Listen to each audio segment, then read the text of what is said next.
Welcome to this dark journey through one of the most disturbing chapters in West Virginia's history. Before we begin, take a moment to comment where you're watching from. It's always fascinating to see how far these forgotten stories can reach. The sun had just begun to set behind the Appalachian Mountains on October 17, 1962, when the last elevator descended into the Blackwater Mine in Harlan County, West Virginia. It was a Wednesday, unremarkable in every way, except for what would happen in the following 12 hours. According to the mine's logbook, 17 men went down that evening for the night shift. By morning, only 11 returned to the surface. The disappearance of 6 coal miners would have made national headlines under normal circumstances. Yet, in the decades of research that followed, not a single newspaper from neighboring counties seemed to have reported on the incident. The official mine records simply listed the men as terminated voluntary resignation, all on the same date. But former miners interviewed in 1983 still lowered their voices when speaking about what locals came to call the closed-door incident. What makes this case particularly unsettling isn't just the missing men. It's the room they discovered, a chamber that, according to surviving miners' testimonies decades later, no decent man should ever have entered. A room sealed behind a wall of coal that had no business being there. A room that, according to all geological surveys conducted before and after, simply shouldn't have existed. 3 separate investigations were launched in the following years, in 1967, 1978, and 1996. Each one mysteriously concluded with sealed records and investigators who suddenly refused to discuss their findings. The most recent file, now partially declassified through a Freedom of Information Act request, contains only a single handwritten note. Some doors are closed for a reason. This is the story of the 17 men who went down into Blackwater Mine that autumn night, the 6 who never returned, and the room they were never supposed to find. The Harlan County of 1962 was a place defined by coal dust and family bonds. The black veins running through the mountains weren't just geological features, they were the economic lifeline that had sustained generations. The coal here was particularly prized for its high carbon content and low sulfur, making it valuable for steel production during the Cold War industrial boom. The Blackwater Mine, situated 5 miles north of the town center, had been a constant in local life since its opening in 1927. Company records from that period, preserved in the County Historical Society's archives, described the initial excavation as remarkably straightforward, with miners encountering unusually consistent coal seams throughout the western sections. These irregularities were described as coal walls, where geological surveys indicated continued seams, and unusual cold spots defying ambient temperature measurements. The Blackwater Mining Company was established during the coal boom by industrialist Victor Holloway, a figure described in local histories as reclusive and scholarly. Unusually for mine owners of that era, Holloway frequently visited the underground operations himself, taking particular interest in the eastern tunnels. However, entries from 1932 note the first mentions of what they termed geological irregularities in the eastern tunnels. Company photographs from 1929 show Holloway examining core samples from the eastern section, his expression notably troubled in each image. In a letter to his wife dated September 1932 and now held in the West Virginia State Archives, Holloway wrote, "The eastern chambers continued to confound our engineers. The coal there is different, older somehow, though geology tells us this is impossible. And the formations make no sense. Tunnels that should connect, according to our surveys, simply don't. Walls appear where there should be passages. I've ordered a temporary halt to excavation in the entire eastern section until we better understand what we're dealing with." Excavation records show the eastern tunnels remained largely untouched for nearly 3 decades after Holloway's order. Then, in the summer of 1962, with coal demand surging and new management at the helm, Mining operations pushed eastward once again. By 1962, the Blackwater Mine had become one of the largest employers in Harlan County, with over 200 workers spread across 3 shifts. The 17 men who comprised the night shift crew on October 17th had worked together for years. According to company records, they were considered the most efficient team in the mine's history, extracting nearly 15% more coal than any other shift. The night shift was not a coveted assignment at Blackwater. The darkness underground was absolute, creating what miners called the double night, darkness outside and in. Most men preferred the day shift, where at least they could emerge to sunlight. But the night crew was different. According to interviews with former miners, they seemed to prefer the deeper dark, as one day shift worker put it. Those boys, they had a different relationship with the mountain, like they understood something about it. The rest of us didn't. Foreman Douglas Whitaker led the crew. At 47, he had spent 29 years underground. His personnel file, recovered from a storage unit in 2001, described him as methodical, reserved, and uncompromising on safety protocol. 3 photographs found in the company's annual reports show a tall, gaunt man with deeply set eyes who never smiled for the camera. His wife, Margaret, told the 1983 investigators that Douglas had been acting peculiar in the weeks before the incident, waking from sleep repeatedly muttering about sounds behind the wall. Margaret's interview transcript, only partially released due to what authorities called potentially disturbing content, includes a description of Douglas's behavior on the morning of October 17th. He was sitting at the kitchen table before dawn, drawing something over and over on a piece of paper. When I asked what it was, he crumpled it up. But later, after he left, I found it in the trash. It was a door, just a rectangular door with strange markings around the frame. Nothing else. Just that door, drawn maybe 24 times on the same sheet. The paper Margaret described was never recovered. In fact, the Whitaker home burned to the ground 2 weeks after Douglas's disappearance. Fire department records listed the cause as electrical fault, though Margaret later claimed she had smelled kerosene the night before the blaze. The other 16 men came from just 4 families: the Harrises, the Millers, the Caissons, and the Birds, all interconnected through marriages spanning 3 generations. In small mining communities like Blackwater, this wasn't unusual. What was unusual, according to county clerk records, was how many of these families had lost members to unexplained circumstances in the preceding decades. Between 1927 and 1962, 23 people connected to these families had been reported missing, their cases never resolved. Robert Harris, at 39, was the oldest of 3 Harris brothers on the crew. Parish records indicate his grandfather, Thomas Harris, had been among the original miners who opened Blackwater in 1927. Thomas disappeared during his shift in 1932, the same year owner Victor Holloway halted operations in the eastern tunnels. Robert's personnel file notes he had requested transfer from the eastern section 3 times in September 1962. Each request denied due to staffing constraints. James and David Miller were cousins, aged 42 and 36, respectively. Their family connection to the mine went back even further than the Harrises. According to local historian Eleanor Pritchard's 1987 book, Coal Blood: The Mining Families of Harlan County, the Miller family had worked the mountain before there was even a proper mine there, extracting coal from surface outcroppings as early as 1903. James's daughter, Catherine, told investigators in 1978 that her father had become increasingly withdrawn in his final weeks. He would sit by the radio, but it wouldn't be turned on. When I asked what he was listening to, he'd say, "The mountain talking." He said it had started talking to all of them down there. William Caisson, 29, was the youngest of the crew and had only joined the night shift in August 1962. His transfer request from the day shift, found in company records, specifically asked to work in the eastern tunnels. His stated reason was unusual enough that the mine manager had underlined it in red pen.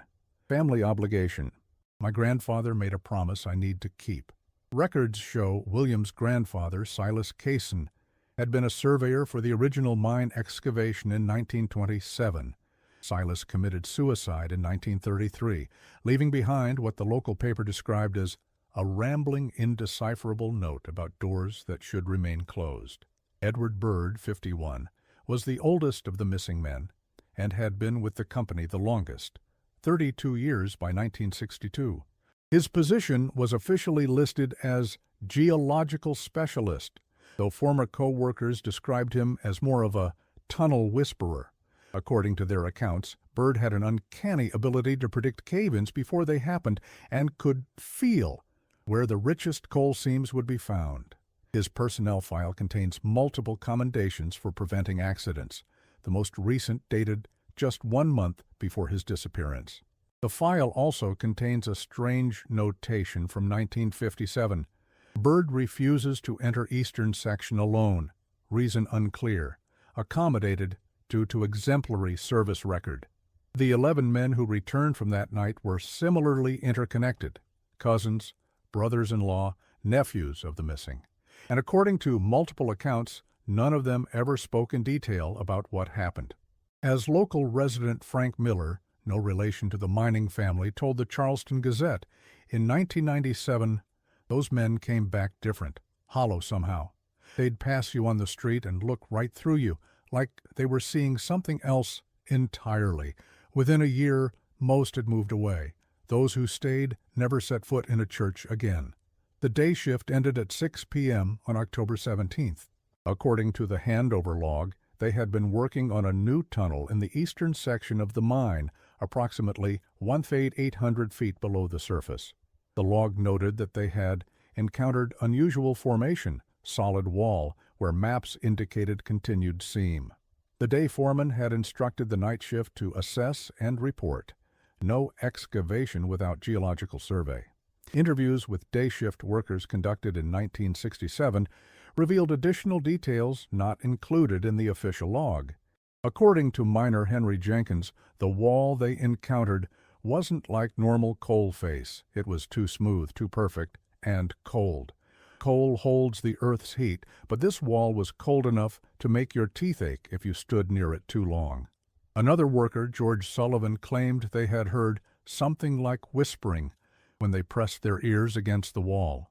Not words exactly, more like breathing, rhythmic, in and out, like the whole mountain was alive and breathing behind that wall. The night shift entered the mine at 6:30 p.m. The elevator operator, Samuel Grant, who was not part of the 17, later testified that the men were quieter than usual during the descent. Grant recalled Whitaker carrying what appeared to be old maps that weren't part of the standard mining documentation. When asked about them, Whitaker reportedly said they were family papers, and nothing more was mentioned. Grant's complete testimony, given to county officials in 1963 but sealed until 1989, included details omitted from public records. He described Whitaker pulling him aside just before the descent and asking a strange question. "Sam, you ever hear stories about the Eastwick disaster, about what they really found before the collapse?" When Grant admitted he hadn't, Whitaker nodded and said, "Good. Some stories shouldn't be passed down." Grant also noted that Robert Harris was carrying an unusual item, what appeared to be an old brass compass that didn't seem to be pointing north. At 7:15 p.m., the crew made their routine radio check-in with the surface. Everything was reported normal. They made their second check-in at 9:30 p.m., with crew member Michael Harris reporting they had begun preliminary assessment of the eastern wall anomaly. This was the last communication anyone on the surface would receive from the full crew. The surface log for that night, kept by night manager Peter Simmons, notes an unusual occurrence at approximately 11:45 p.m. The entry reads, "Power fluctuation throughout mine. Backup generators engaged automatically. Duration, 3 minutes, 17 seconds. No apparent cause.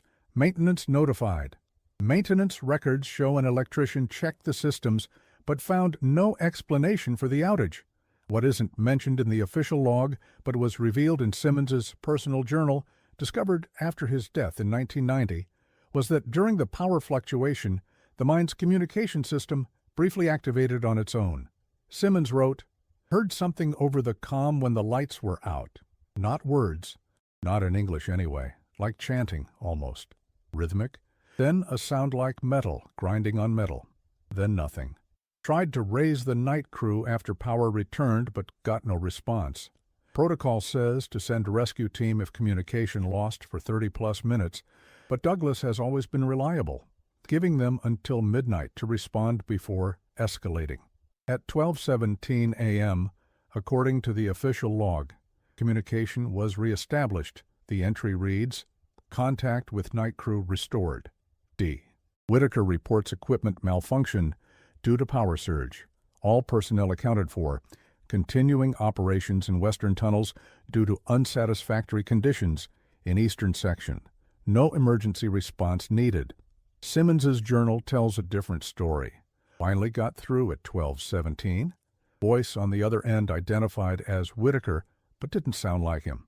Too flat. When I asked directly if everything was all right, there was a long pause. Then, "We're all where we need to be now." Asked about the eastern tunnel situation. Response, "That door is closed." Not making sense. Wanted to send someone down to check, but Harris got on the line and assured me everything was fine. Said they were relocating to western tunnels for remainder of shift. Still uneasy, but no grounds for emergency protocol. No further communications were logged until 5:30 a.m., when the night crew requested the elevator for their return to the surface. At 5:45 a.m., the elevator returned to the surface carrying 11 men instead of 17. According to the surface log, they emerged covered in coal dust, unusually silent. When the morning supervisor inquired about the missing 6 men, crew member Thomas Bird stated that Foreman Whitaker and 5 others had found another way out and would file their own reports later. No such reports were ever filed.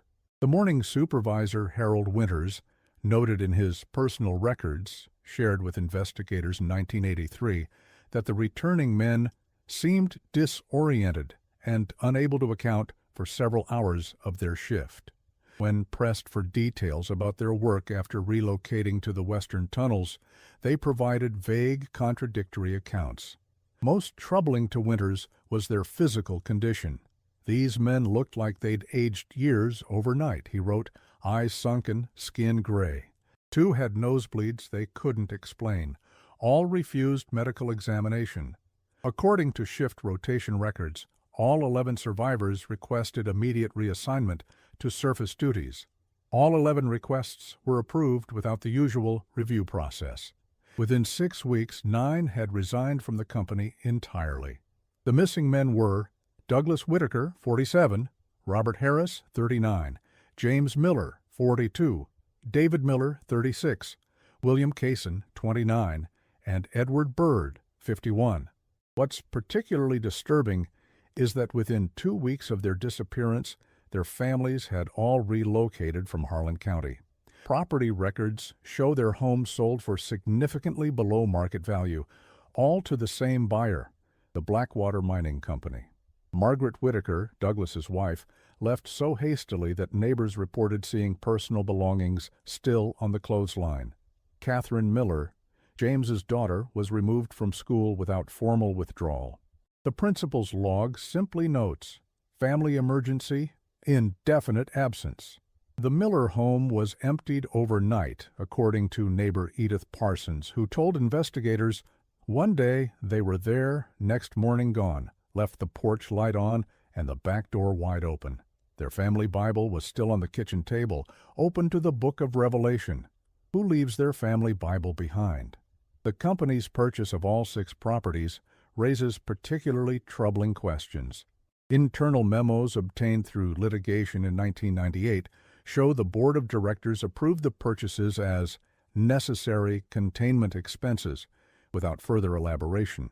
More disturbing was the directive issued on October 25, 1962. Properties to be left vacant. No resale, no rental, security patrols twice daily, no internal inspection without executive approval. These instructions remained in effect until the company's dissolution in 1977. Local residents reported that the homes remained empty for those 15 years, their condition slowly deteriorating, windows covered with black paint from the inside. 3 days after the incident, the eastern tunnel was permanently sealed with concrete. Company records listed dangerous methane pocket as the official reason. The mine's geological survey maps were updated, and the sealed area was marked simply as condemned section, do not excavate. The emergency sealing operation was conducted with unusual urgency. Work crews were brought in from as far away as Pittsburgh, with operations continuing 24 hours a day for nearly a week. According to expense reports, the company paid triple the standard rate for expedited completion and required all workers to sign non-disclosure agreements, an unusual practice for routine mine maintenance. Frank Cooper, a concrete worker on the project, broke his silence in a 1970 interview with the United Mine Workers Journal. The interview was never published, allegedly due to legal threats from the mining company, but the transcript survived in Union archives. Cooper described the sealing operation as like nothing I'd ever seen before or since. According to his account, they weren't just sealing a tunnel, they were building what amounted to a vault door. First came 18 inches of concrete, then a steel plate, then another 2 feet of concrete. They had us embed these strange metal rods in specific patterns through the concrete. Not for structural support, they didn't connect to anything. Just these precise patterns that the engineers were real particular about getting exactly right. Cooper also noted unusual government presence during the operation. There were these men in suits watching everything we did, not mining inspectors. They wore different badges. Never said who they were with, but they took measurements every few hours with equipment I didn't recognize. One thing I remember clear, they kept checking the temperature of the concrete as it set. Seemed real concerned about it staying cold enough. The 11 survivors continued working at the mine, but all requested transfers to the day shift. None ever worked a night shift again. Within 6 months, 9 had left the mining industry altogether. The remaining 2 stayed until retirement, but according to their co-workers, they were never the same men again. Thomas Bird, who had been the most vocal of the survivors initially, became increasingly withdrawn. His wife, Esther, told neighbors he suffered from severe insomnia, often going days without sleep. When he did sleep, he would wake screaming about faces in the wall and the wrong geometry. By February 1963, he had begun boarding up the windows of their home. By April, he refused to leave the house after sunset. Joseph Harris, Robert's younger brother, and one of the 11 who returned, exhibited different but equally troubling behavior. Co-workers reported he developed an obsessive habit of drawing the same pattern repeatedly, concentric circles with straight lines radiating outward. He would draw this pattern on any available surface, lunch bags, coal-dusted walls, even his own arms. When asked about it, he would only say, "It keeps them from finding me." Within 3 months of the incident, Harris had resigned and moved to Arizona, as far from mining country as he could get. The most detailed account came from Michael Kaysen, William's cousin, in a letter to his sister dated January 1963, shortly before he too left town. The letter, provided to researchers in 2005, reads in part, "I can't tell you what happened down there, not because I'm sworn to secrecy, but because I genuinely don't remember parts of it. None of us do. It's like our memories were smudged out, like charcoal under a thumb. I remember the wall. I remember Whitaker saying we shouldn't break through. I remember Harris arguing that we had to, that they were calling. I remember the sound of pickaxes on coal. And then, nothing clear, just fragments. A room that made my eyes hurt to look at. A door that wasn't a door like any I've seen. A cold so deep it burned, and then running. All of us running back through the tunnels, except not all of us. I don't know what happened to the others. When I try to remember, my nose bleeds and my head feels like it's splitting open. But I know one thing, whatever is behind that door, it isn't finished with us. I dream about it every night. In the dreams, the door is opening wider. In the immediate aftermath, there was a curious lack of formal investigation. The mine safety inspector who should have investigated the methane pocket took an unexpected medical leave the day after the incident and retired 3 weeks later. His replacement certified the mine as safe without conducting a full inspection. County records show that Sheriff Leland Parker initially opened a missing persons investigation on October 19th after being contacted by Catherine Miller about her father's disappearance. The case file contains just 3 pages, the initial report, a memo indicating contact with the mining company, and a final note closing the case on October 22nd. The closing statement reads simply, "Investigation determined subjects voluntarily relocated for employment opportunities.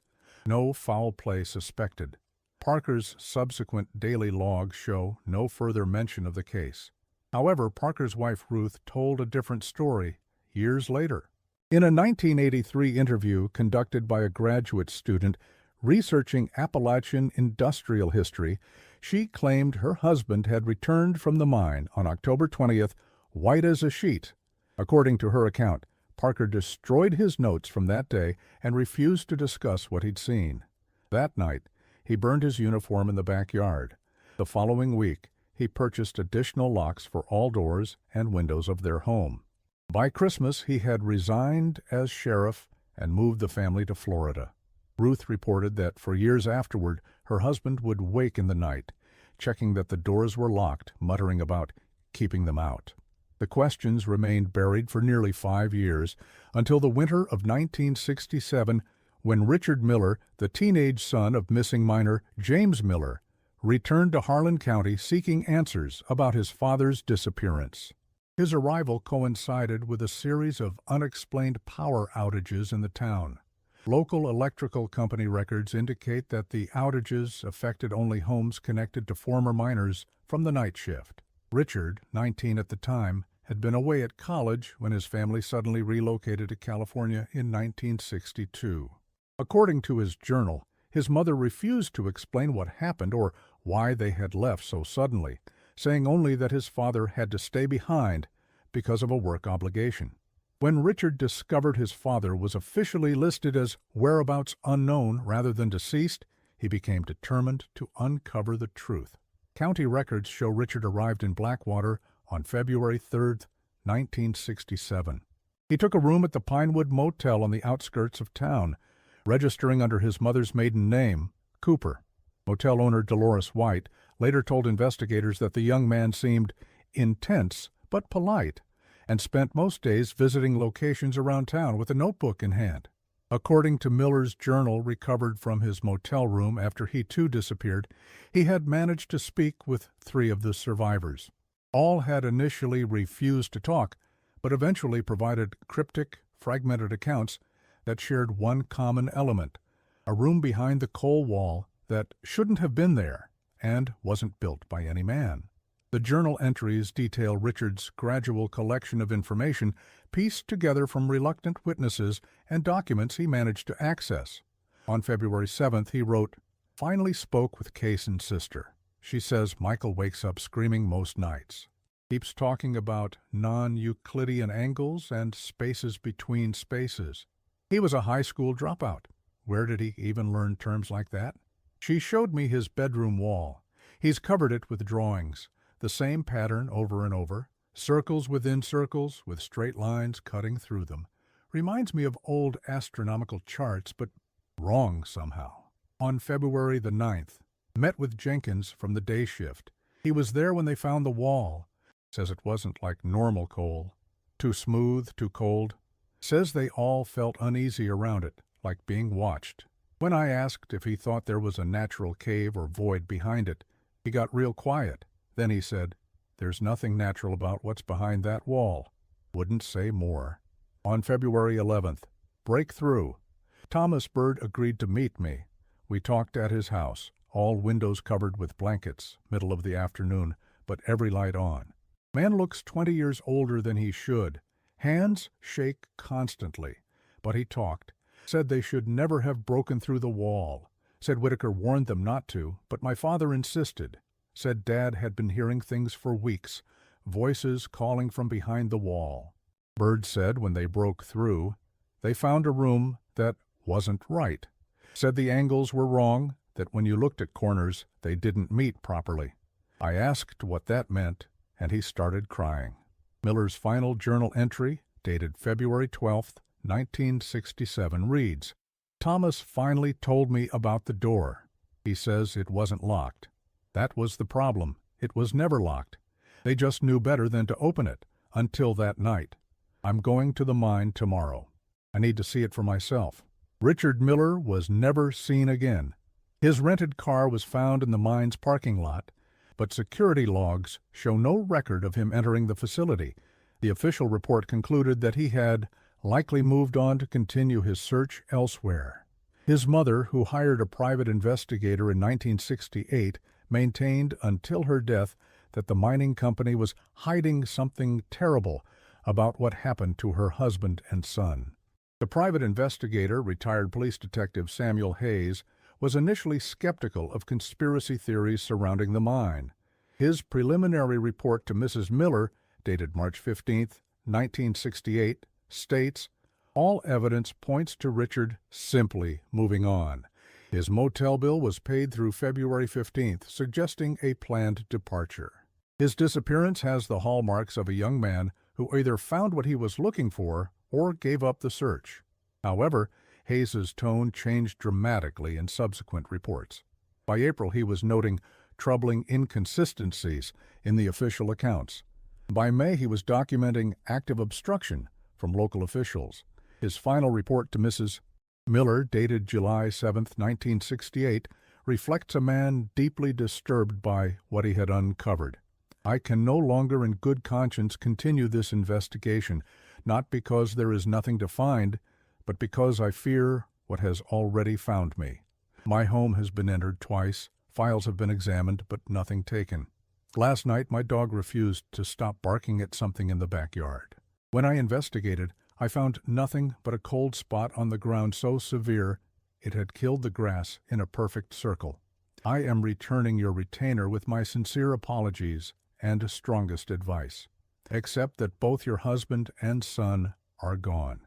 For your own safety, ask no more questions about Blackwater Mine."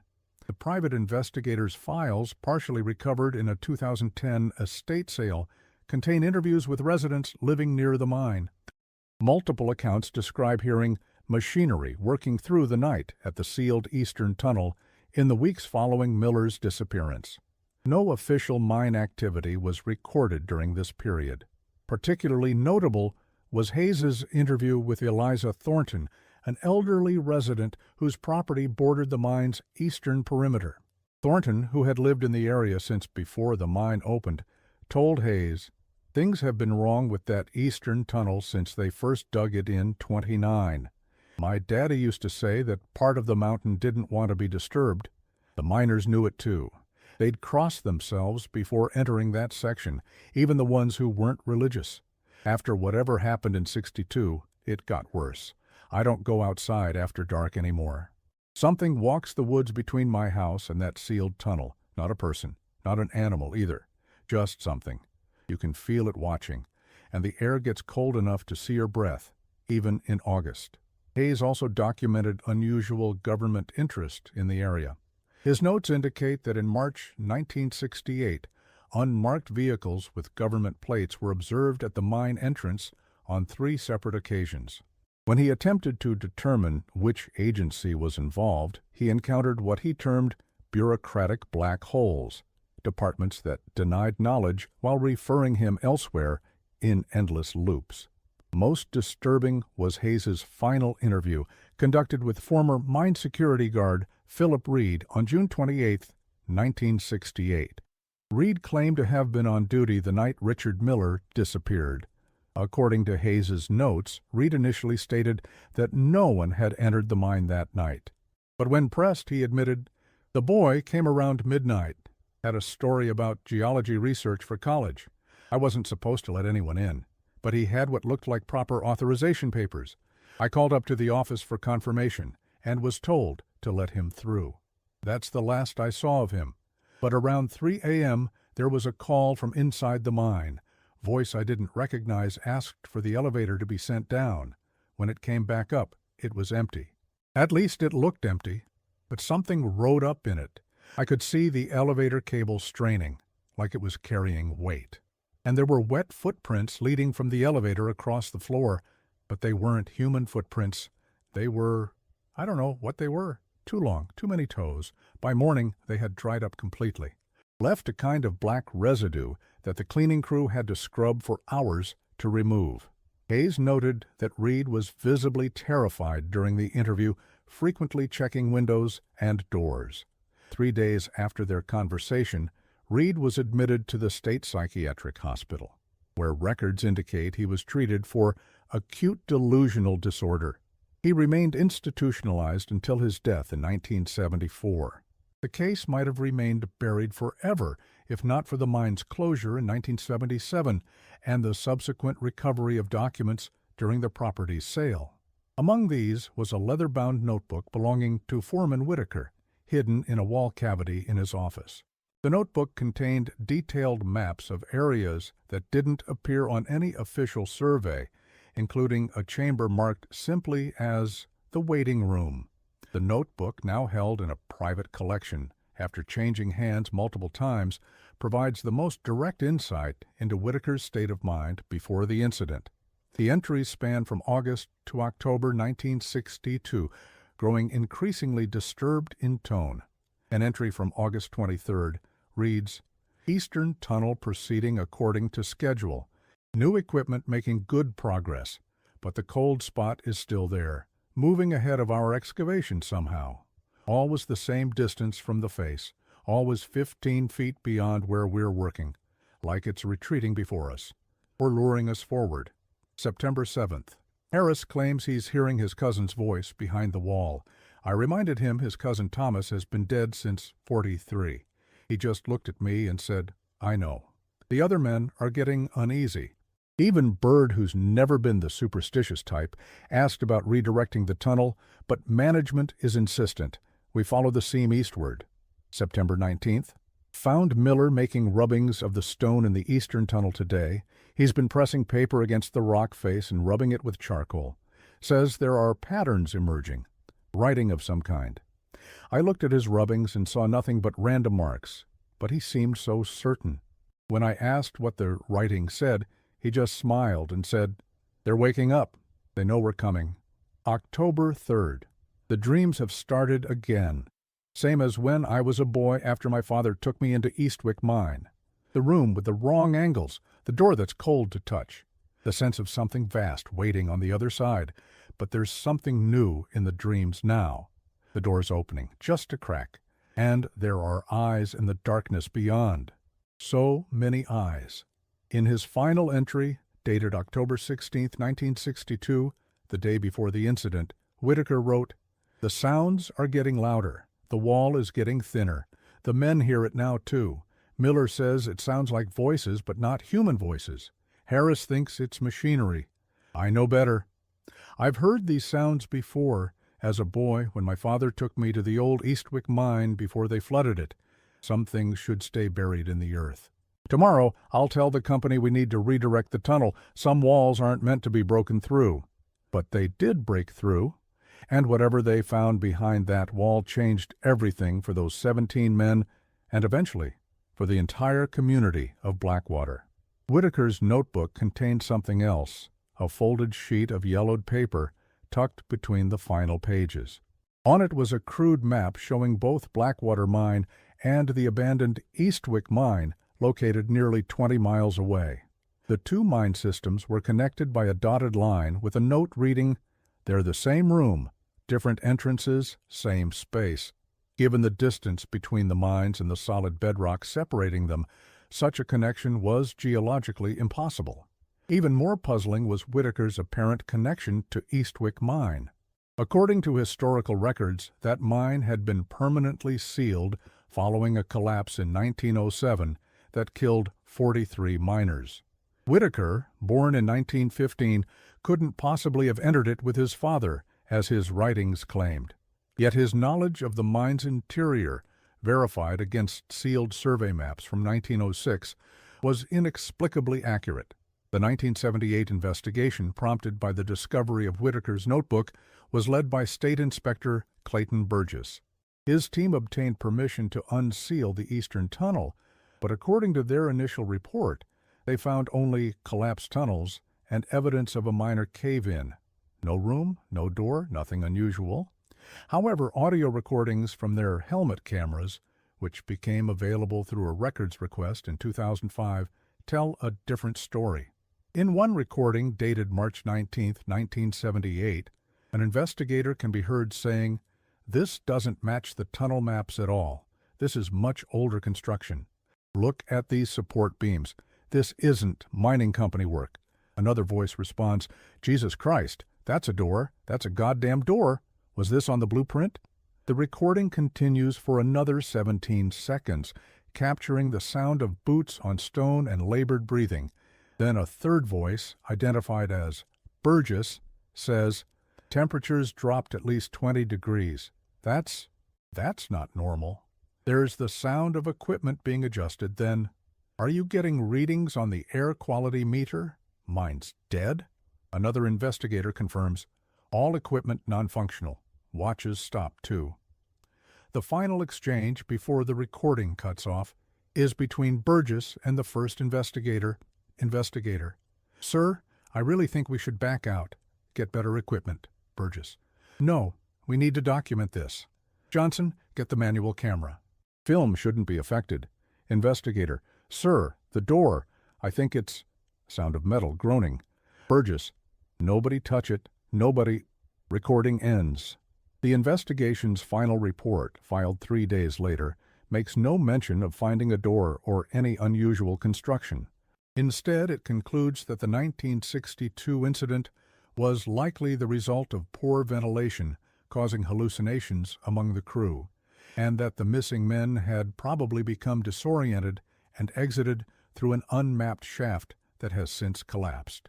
All members of the investigation team requested transfers within a month. 2 resigned from the department entirely. Burgess himself was admitted to Welford Psychiatric Hospital in 1980 with what his medical records described as acute paranoia and persistent auditory hallucinations. During his intake interview, he repeatedly stated that they're still in there behind the door, listening. Burgess's medical file, partially unsealed in a 2007 legal proceeding, contains transcripts of therapy sessions that shed disturbing light on what the investigation team actually encountered. In a session dated June 12, 1980, Burgess described the room they found. It was perfectly cubic, about 30 feet on each side, but something was wrong with the geometry. You'd look at a corner, and it wouldn't connect right. Like the angles were both more and less than 90 degrees simultaneously, it hurt your eyes to focus on it. The walls were smooth stone, not coal, not anything I recognized. And they had these patterns, not carved, more like they were grown into the stone, circles and lines, like a circuit diagram, but organic somehow. When asked about the door, Burgess became agitated. "It wasn't like any door I've ever seen. No hinges, no handle, just a perfect rectangle of, I don't know what material, looked like metal but didn't reflect light right, and cold. So cold it burned Johnson's fingers when he touched it. It was listening to us. I know how that sounds, but we all felt it. And then it started to open on its own, just a crack. And the cold that came through, it wasn't natural cold. It was like it was extracting heat, actively pulling it out of the air, out of our bodies. And there was sound coming through that crack. Not voices exactly, more like the memory of voices. Echoes of something that hadn't been spoken yet. The therapist's notes indicate skepticism about Burgess's account, attributing it to work-related stress and possible toxic exposure in the mine environment.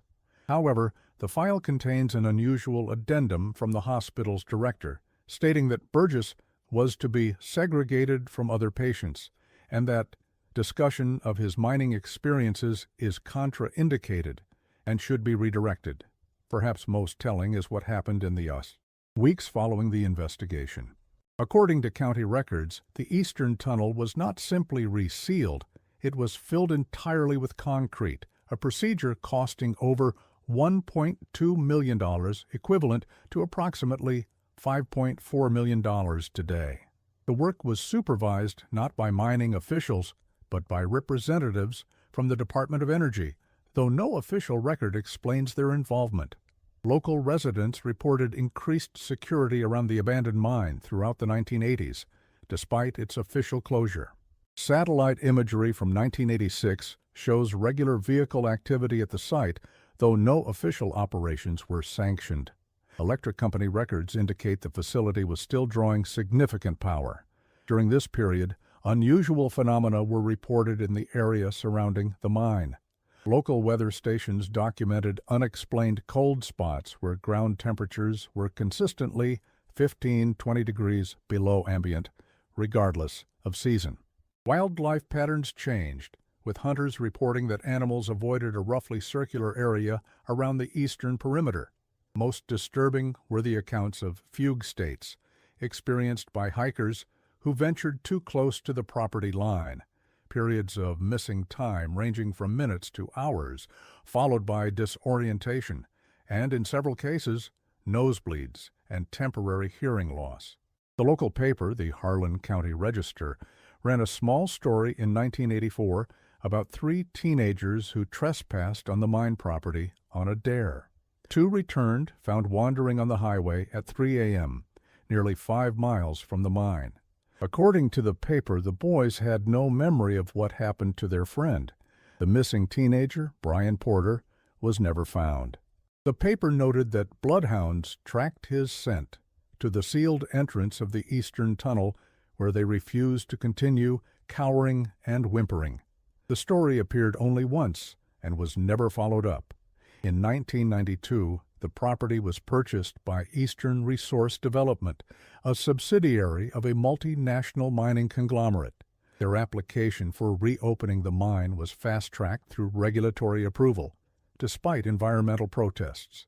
Curiously, their operational plans explicitly excluded the eastern section, which remained sealed. Corporate records, accessed through securities filings, show that Eastern Resource Development was created just 3 months before the purchase, with a corporate structure that obscured its ultimate ownership. Further investigation by financial journalists in 2003 suggested connections to several defense contractors and, more unusually, research institutions specializing in theoretical physics and alternative energy paradigms. The company's stated purpose was to extract remaining coal reserves from the western sections using modern techniques. However, whistleblower Marcus Jenkins, a former security supervisor at the reopened facility, claimed in a 2004 interview that coal extraction was minimal. Most of the activity was centered around monitoring the eastern section, he stated. They had sensors embedded in the concrete seal, temperature, radiation, some other things I couldn't identify. There was a separate facility, a prefab building with its own power supply, where all the readings were sent. Only certain personnel could enter, guys in civilian clothes but with military haircuts and bearing. They worked in shifts, monitoring those readings 24/7. Jenkins also described unusual equipment deliveries. Every month, like clockwork, these special containers would arrive, heavy shielding, the kind used for radioactive materials, but the hazard placards were covered. They'd take them straight to the monitoring station. At about once a quarter, there'd be a full evacuation, everyone out for 24 hours. They called them system tests. When we'd come back, you could feel it in the air, like after a thunderstorm, that charged feeling. And the birds would be gone for days afterward. 4 years after reopening, during routine modernization work, a new mining crew accidentally broke through into the sealed tunnel. Within 24 hours, a team from the Department of Energy arrived and cordoned off the area, citing potential radiation concerns from abandoned equipment. The mine was evacuated for 2 weeks. Crew foreman Lewis Davis described the accidental breach in a deposition for a subsequent workers' compensation claim.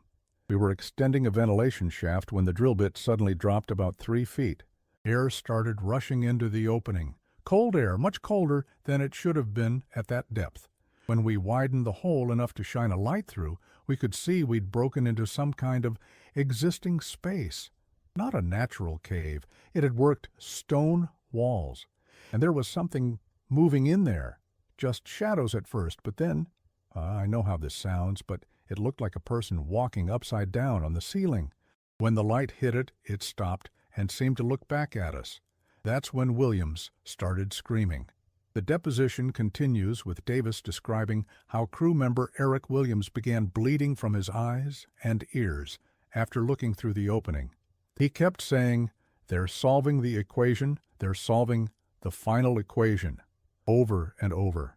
By the time the medics arrived, he wasn't making any sense at all, just making these clicking sounds with his tongue against his teeth. Rhythm to it, but not one I recognized. When operations resumed, 300 feet of new concrete sealed the breach. No radiation was ever officially reported. 5 members of the crew that discovered the breach requested immediate transfers. 2 quit the industry. 1, Henry Coleman, attempted to speak with a local newspaper about what he'd seen, but suffered a fatal car accident the night before the interview. Coleman's widow later found a sealed envelope in his work jacket, addressed to his children with instructions to open it only if something happened to him.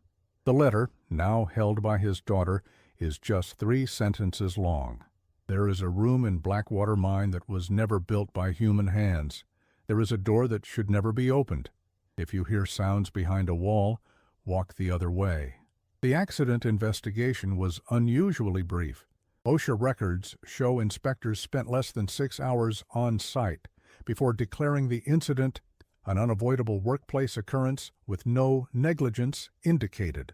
This finding contradicted standard protocols for unplanned breaches into sealed areas, which typically require comprehensive reviews of mapping accuracy and drilling procedures. More telling were the medical records of the affected miners. Williams, who had the most severe reaction, was transferred to Walter Reed Medical Center rather than the local hospital, an unusual destination for a civilian workplace injury. His medical records were subsequently classified.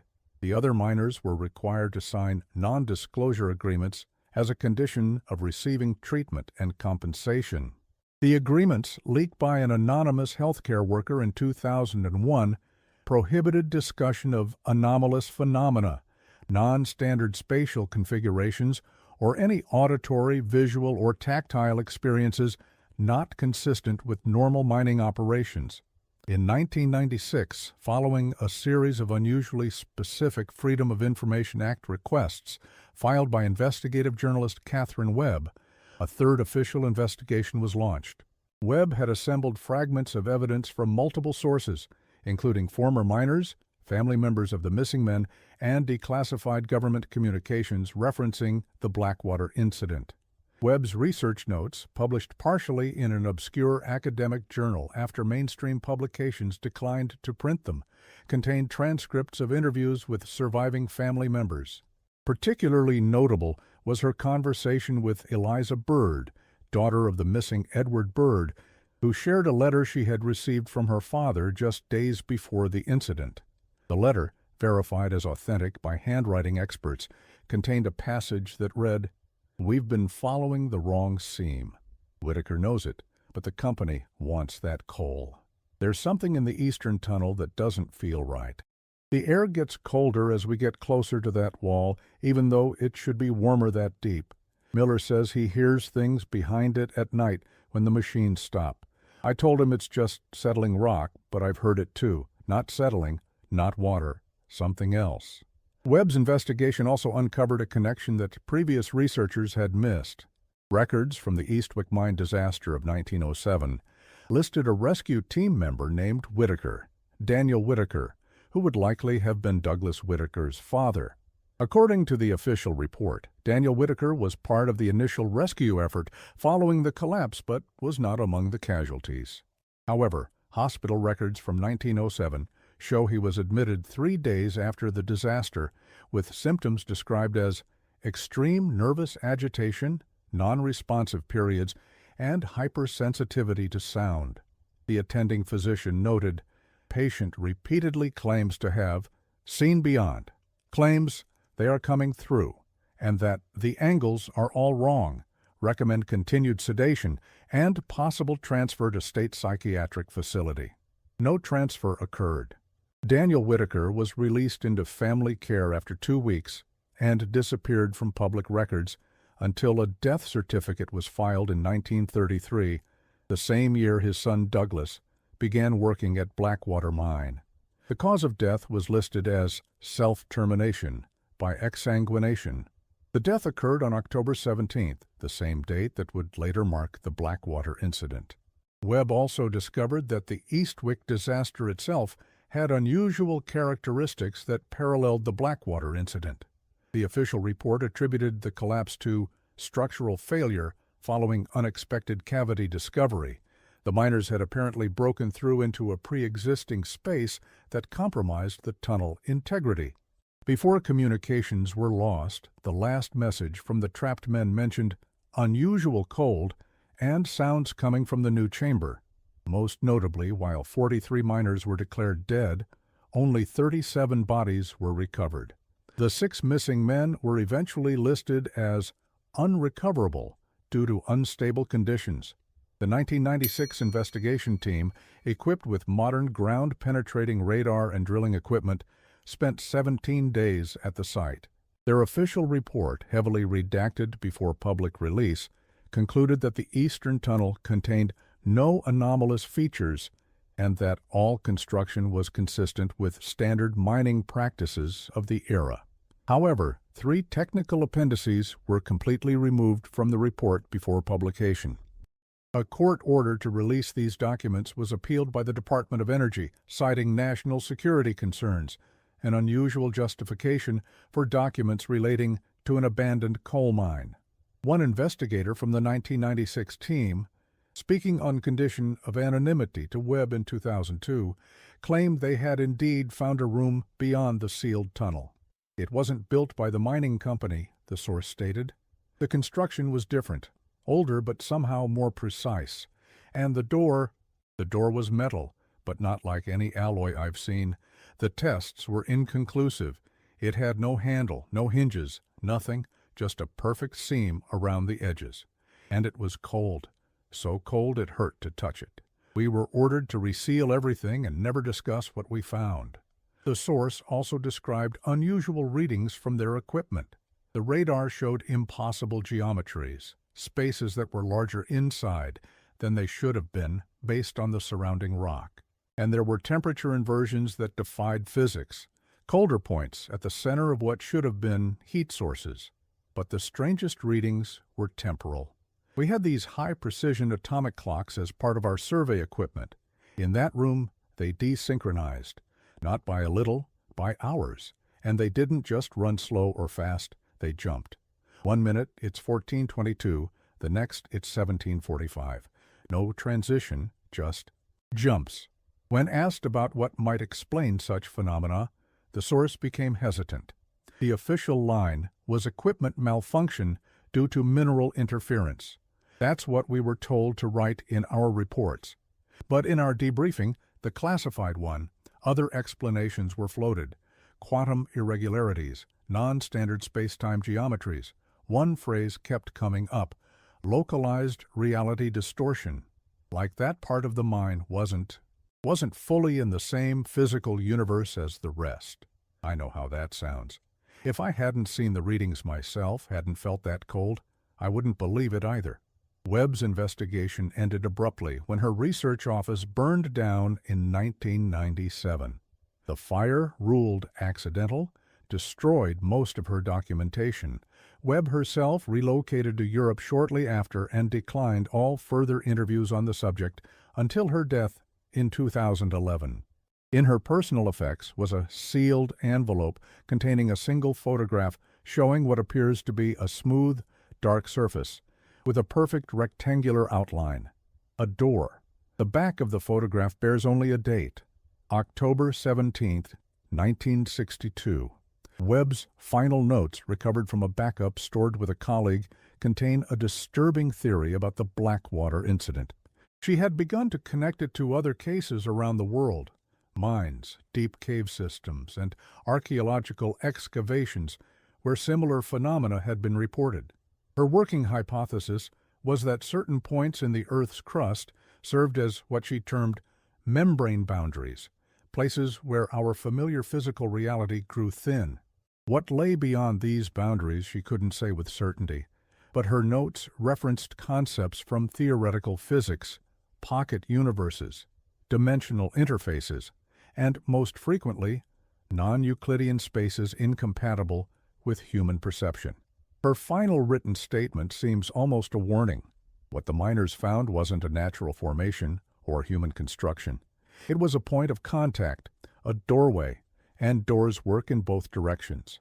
The 6 who vanished didn't simply die in a collapse or wander into an unmapped tunnel. They went somewhere, or something came through and took their places. Perhaps the most disturbing evidence came to light in 2015, when a nursing home resident in Charleston claimed to be Thomas Bird, one of the 11 miners who had returned from the night shift. Medical records confirmed his identity, though he had been living under a different name since 1963. In a recorded interview with a local historical society, Bird, then 91 and suffering from advanced dementia, had moments of startling lucidity when discussing the events of 1962. According to the transcript, when asked directly about what happened that night, Bird became agitated. "We should never have opened it," he repeated. Whitaker said not to, but Harris was curious, said he'd been hearing voices for weeks, his cousin, his dead cousin's voice, calling from behind the wall. "When we broke through, we found the room. It was wrong. Everything about it was wrong. The angles didn't make sense. You'd look at a corner, and it wouldn't meet right." When pressed about the door within the room, Bird became more distressed. "Metal, but not metal. Cold. So cold it burned. No handle, no way to open it. But Harris, he just touched it and it opened. Just slid open. No sound. And behind it was..." At this point in the recording, Bird became nonverbal for several minutes. When he spoke again, his demeanor had completely changed. Calmly, he stated, "There was nothing unusual in the mine. We found a methane pocket. It was sealed for safety. The missing men left town for better jobs. That's all." He never spoke of the incident again and died 3 weeks after the interview. The Historical Society's recording was subsequently lost in a server crash, though the transcript remains in private collections. The interviewer, doctoral student Sarah Chen, provided additional context in her dissertation. According to her notes, Bird exhibited physical changes during the interview. His pupils dilated dramatically when discussing the door, to the point where the iris was barely visible. His skin temperature dropped noticeably. I could see his breath in the room, though the ambient temperature was 72 degrees. Most disturbing was a brief period where his speech patterns changed.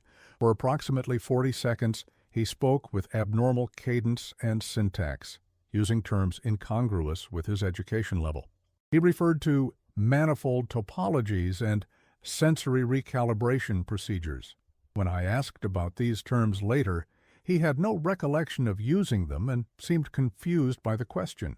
Chen also noted that during Bird's moments of agitation, electronic equipment in the room malfunctioned. Her recording device experienced power fluctuations, and the nursing home reported a brief outage in their security system, limited to the wing containing Bird's room. The attending nurse present during the interview later told Chen that such episodes were not uncommon with Bird. "It's why he has a private room," she explained.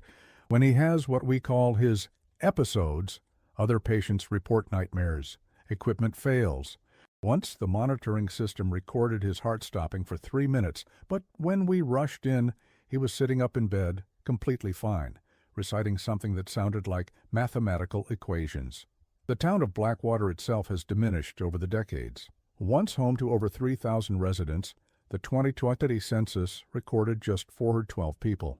The mine, officially closed since 1997, still stands on the outskirts of town, its structures slowly reclaimed by nature.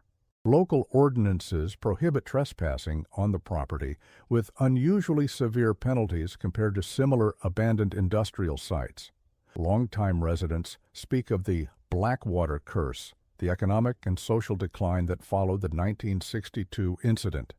Beyond the closure of the mine, they point to patterns of illness, family breakdowns, and a pervasive sense of malaise that seems centered on the town.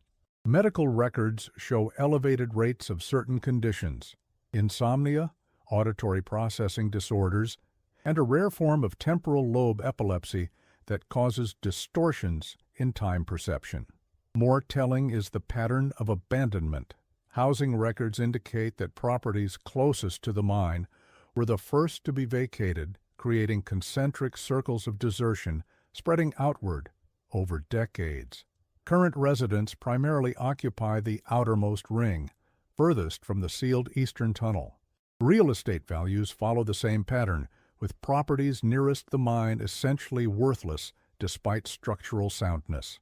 The eastern section of the mine, according to satellite imagery, appears to have been completely filled in with concrete sometime in the early 2000s, an expensive and unusual procedure for an abandoned shaft. No permits for this work appear in county records. Ground-penetrating radar surveys from 2005, commissioned by the EPA for groundwater assessment, show the concrete plug extends nearly 300 feet into the mountain, far beyond what would be necessary to simply seal a tunnel. More unusual is the composition of the concrete itself. Analysis of surface samples shows unusual additives: barium sulfate, lead oxide, and compounds normally used in radiation shielding. Environmental testing has repeatedly found no radiation at the site, raising questions about the purpose of such materials. Geological surveys conducted in the surrounding area in 2018, part of a statewide resource assessment, revealed what the report termed an anomalous void, approximately 2,000 feet below the surface, extending under the old mine property. The void does not appear on any mining maps and, according to experts, is too geometrically regular to be a natural formation. Attempts to secure permission for exploratory drilling were denied by federal authorities. The official explanation cited potential structural instability affecting groundwater systems. However, internal communications obtained through a records request show different concerns. In an email dated August 23, 2018, a Department of Energy official wrote, "The Blackwater anomaly remains stable but active. Containment protocols are holding. Recommend continued monitoring but no direct investigation. Previous breach events have demonstrated the risks of probe-triggered responses." Several residents living near the old mine property have reported unusual phenomena over the decades: electronic devices malfunctioning, unexplained cold spots, and most commonly, a persistent low-frequency hum that seems to emanate from the direction of the mine. Sound monitoring equipment set up by a paranormal research team in 2009 detected nothing unusual, though team members reported feeling inexplicably uneasy while on the property. Local resident Franklin Moore, whose family has lived in the area for generations, described his experiences in a 2019 oral history project.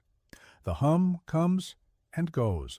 Some nights it's loud enough to wake you, other times it's gone for months. But it's not just a sound. You feel it in your chest, in your teeth. Animals know when it's coming. Dogs start whining, cats hide. Even the birds go quiet. And there's a pattern to when it gets strongest. Always around October 17th, and always strongest in the hours just before dawn." Moore also described a family tradition that began after the 1962 incident. "My grandfather started it. Every year on October 17th, we leave something at the property line, an offering, he called it. Nothing fancy, food usually, a plate of bread and salt. In the morning, it's always gone. Not eaten like animals would. The plate is cleaned perfectly and placed upside down, facing the mine. Granddad said it was to keep them satisfied. When I asked who they were, he'd just say, 'The ones who came back with the miners. We've kept it up. Better safe than sorry.' Perhaps most telling is what happened to the families of the 6 missing miners. Genealogical research shows that, without exception, every direct descendant left West Virginia within a generation. Attempts to contact them for this investigation were largely unsuccessful. Those few who did respond declined to discuss their family history, with one stating simply, "Some stories shouldn't be told, some doors shouldn't be opened. Please respect our silence." One exception was Michael Whitaker, grandson of the missing foreman, who agreed to a brief telephone interview in 2022. When asked about family recollections of his grandfather, his response was telling, "My father never spoke of him, not once. The only thing I know is from something my grandmother said when I was very young. She told me, 'Your grandfather found a door that was never supposed to be opened.' Sometimes when you're lying in bed at night and feel like something is watching you from the dark corners of your room, that's the legacy he left us.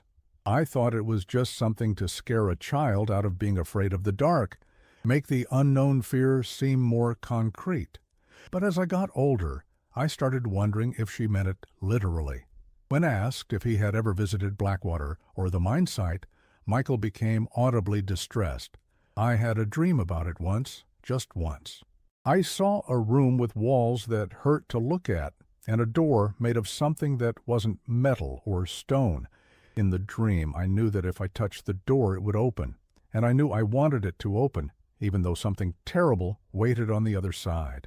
I woke up with blood on my pillow. My nose had been bleeding. That same day, I received a letter. No return address, just my name. Inside was a single piece of paper with my grandfather's handwriting. It said, 'Don't go looking. I'm still here, but I'm not alone.' I burned the letter and moved the next month. Changed my phone number, too. This is the first time I've spoken of it to anyone. In 2021, during renovation of the old company store building in downtown Blackwater, workers discovered a sealed metal box inside a wall cavity. The box contained 17 personnel files, one for each man on the night shift crew of October 17, 1962. 16 of the files contained standard employment information. The 17th file, belonging to Douglas Whitaker, was different. It contained a single document, his initial job application from 1933. Attached to it was a handwritten note that read, "Applicant claims prior experience in Eastwick Mine, 1927-1929. Note, Eastwick Mine was sealed in 1907 after collapse killed 43 miners. No operation since. Question applicant about this discrepancy." There is no record that this discrepancy was ever addressed. Whitaker was hired 2 days after submitting his application. According to company records, he never took a single sick day in 29 years of employment. He never requested a transfer to another section of the mine, and most notably, he specifically requested to work the night shift in the Eastern Tunnel in September 1962, just weeks before the incident. His personnel file contained one other anomaly, a small envelope attached to the back cover. Inside was a photograph of Whitaker standing with another man in front of a mine entrance. The other man's face had been carefully cut out of the image. Written on the back in Whitaker's handwriting was a single sentence. "He came back, but he didn't come back alone." The photograph was dated October 17, 1907, exactly 55 years before the incident at Blackwater Mine. Forensic analysis of the photograph conducted by the West Virginia University Department of Historical Research confirmed its age as consistent with early 20th century photographic techniques. More disturbing was their finding regarding the cutout face. According to their report, the excision was not performed on this particular print, but rather on the negative itself before printing. This indicates an intent to remove the individual's identity at the earliest possible stage of photographic production. Cross-referencing with archived Eastwick mine photographs identified the mine entrance as matching that operation rather than Blackwater. However, no personnel records from Eastwick listed anyone named Whitaker prior to Daniel Whitaker joining the rescue effort in 1907. This creates a puzzling timeline. Douglas Whitaker claimed to work in a mine that had been sealed before he was born, standing beside an unidentified man who may have been his father, though his father, according to official records, had no connection to the mine until after the disaster. The company store renovation also uncovered something else, a sealed lead container within the same wall. Inside was a journal belonging to Victor Holloway, the original owner of Blackwater Mine. The journal, covering 1927 to 1933, documents his growing obsession with the eastern tunnels and what he believed lay beyond them. In an entry from December 1927, just months after mining began, Holloway wrote, "The eastern face continues to trouble me. The coal there is different, not just in composition but in age. Carbon dating suggests impossibilities. Material simultaneously younger and older than surrounding strata, and the formations follow no geological logic I recognize. It's as if that section of mountain exists partially outside normal physical parameters." By 1930, his entries had taken a more disturbing turn. The dreams are becoming more frequent. Always the same room, always the same door. Sometimes I hear sounds from beyond it, not language as we understand it, but information being conveyed nonetheless. They are trying to solve a problem, a calculation spanning eons, and they're getting closer to the answer. His final entry, dated October 17, 1933, reads simply, "Whitaker knows. He's always known. He's one of them now. God help us if they solve the equation." Holloway disappeared 3 days later. His body was never found. The company passed to his brother, who immediately halted all Eastern Tunnel operations, a moratorium that lasted until 1962. The truth about what happened to the 17 miners who descended into Blackwater Mine on that autumn night in 1962 remains buried, perhaps literally, beneath layers of concealment, contradictory records, and institutional silence. What is clear is that something was discovered in that eastern tunnel, something significant enough to warrant decades of obfuscation. We know that 6 men never returned to the surface. We know that a room was found that, according to multiple sources, had no business existing where it did. We know that within this room was a door unlike any manufactured by conventional means. And we know that someone or something was behind that door. What passed through that doorway in either direction changed not just the fate of those 17 men, but cast a shadow over an entire community that persists to this day. The Blackwater Mine stands as a monument to questions that may never be answered and truths that may be too disturbing to acknowledge. As one of the surviving miners reportedly told his grandson in 1989, "There are places in this world where the outside touches the inside, where what should be separate meets. The Eastern Tunnel found such a place, and once such doors are opened, they can never be truly closed again. The site remains restricted, the records remain sealed, and the town of Blackwater continues to dwindle, as if slowly retreating from an unspoken memory. The hum from the abandoned mine continues, barely perceptible but ever present, a reminder that beneath the surface of our ordered world, other realities may wait behind doors we were never meant to open." For those 6 miners who disappeared on October the 17th, 1962, and for the 11 who returned forever changed, the question remains: what was in the room no one was supposed to enter? What lay behind the door no one was allowed to open? Perhaps, like the residents of Blackwater, we should respect the silence and leave some doors closed. Yet as long as the hum continues from the sealed mine, as long as electronic equipment fails near the property, as long as the ground above the anomalous void remains unusually cold, even on summer days, the questions will persist. And somewhere, behind layers of concrete and earth and perhaps something else entirely, the room with the door still waits. In the words of Catherine Webb, written shortly before her death, "The most terrifying truth about the Blackwater incident isn't what might have come through that door. It's the possibility that the door is still there, still accessible, and still occasionally opening."